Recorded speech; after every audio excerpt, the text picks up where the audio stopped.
Hello everyone. Today we are going through a book titled When Breath Becomes Air by Paul Kalanithi.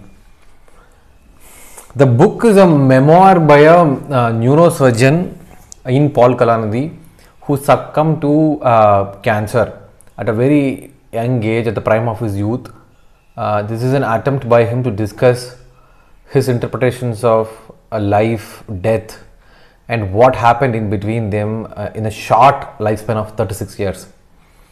I have been wanting to read this book for some time. It was recommended by a friend, and it was more around the gist of the book is more around the philosophy around life, the meaning of life, etc., and all of that. Moving on to the summary of this book. He starts off describing his childhood, which is a very normal childhood, where his parents moved from India to the US for lack of support in getting married because both of them belong to different religions. But otherwise, it was a very normal childhood for him. His mother was wanting him to read a lot of books, and she encouraged him to read a wide variety of books. That inculcated the passion for him to read a lot of literature. And pushed him towards having some interest towards literature. He also had his interests in philosophy, biology, and if you see throughout the book, this thread of trying to understand the meaning of life comes up in every other conversation that he has with the readers. Now, of course, his interest in literature and biology forced him to pick up courses in his college in both these areas. In fact, he talks about a situation where he could have turned into someone with a English arts degree and built a career around it, if not for something that happened in his life, of course. So he tries to connect with his mentors, teachers, etc. in his graduate degree, and one of them tells him that biology or understanding human and becoming a physician is a better way to understand the physiological / spiritual human being.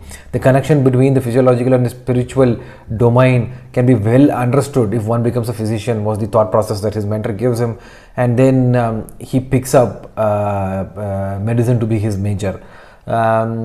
And now, of course, if you see, he journals the wide variety of situations that he went through in his medical school and training. In fact, he becomes a neurosurgeon, in fact, precisely for the reason that his understanding, his need to understand what is life, what is a human, what is consciousness, etc., he thought can be better understood by becoming a neurosurgeon. In fact, if you see, he talks about situations where there are patients who have had a severe impact on their brain, or there is a clot in their brain or something like that, because of which the surgery that is being done on them would save their lives, of course, but would result in a situation where they don't understand their own being.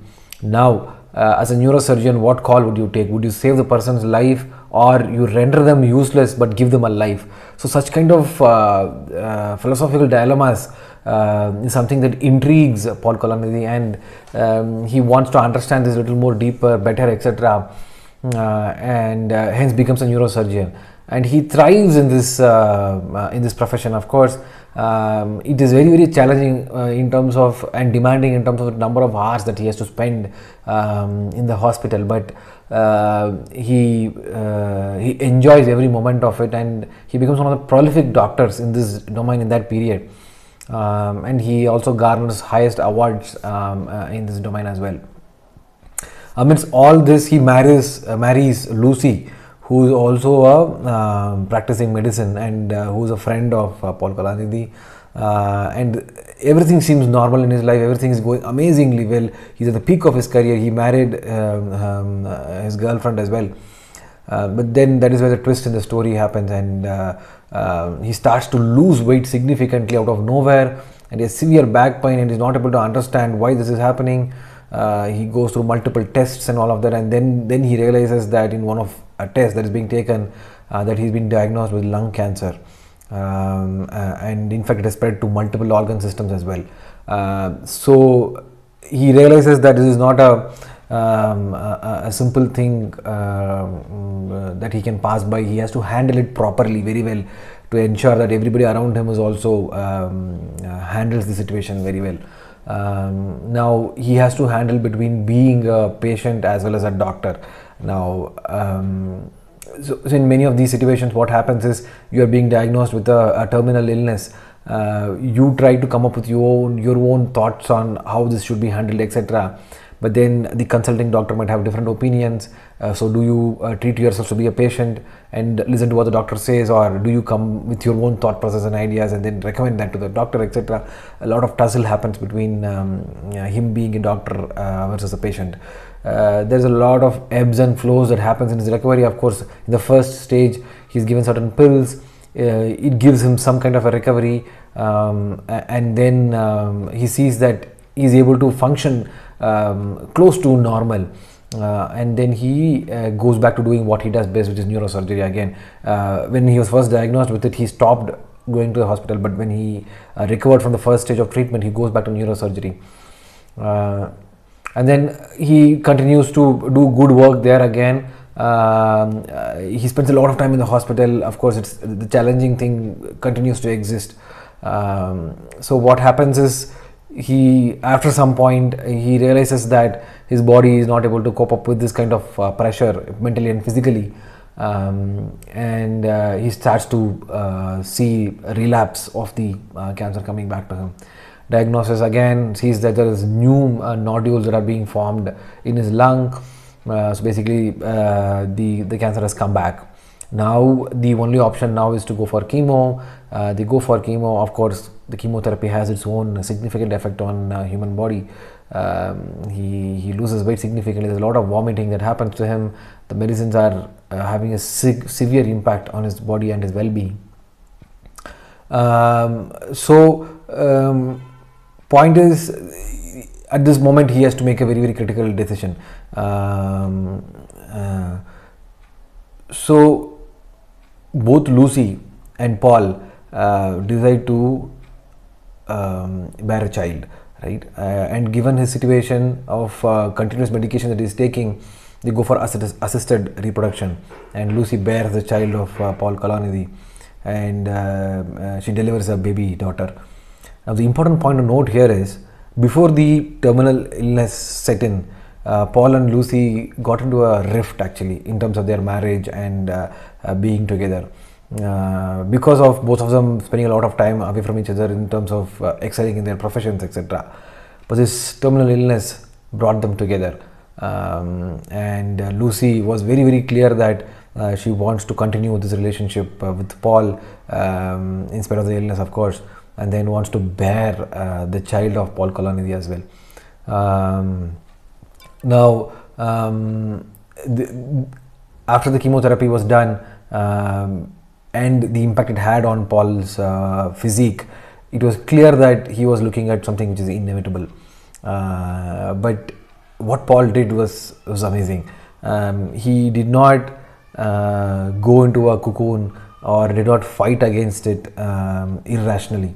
He understood that this is a thing that has to be dealt with, and he handled very practical about it. The last 2 years, he did what he loved the best, which is working in neurosurgery and trying to write this book. Actually, his interest for literature, etc., and he wrote this book during this period. In fact, the book is actually incomplete, and Lucy, his wife, closes the lasting thoughts in the epilogue.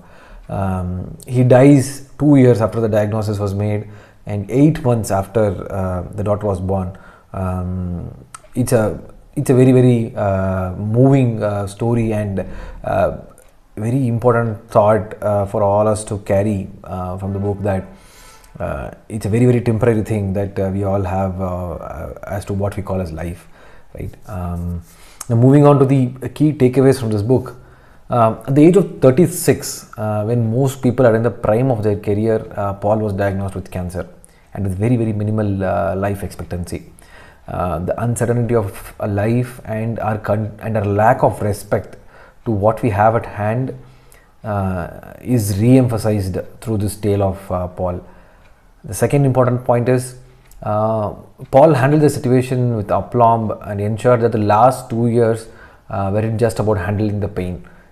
He managed to do what he liked the most in his life, and we all should try and spend the maximum amount of time in our lives doing what we like the most in our very short life.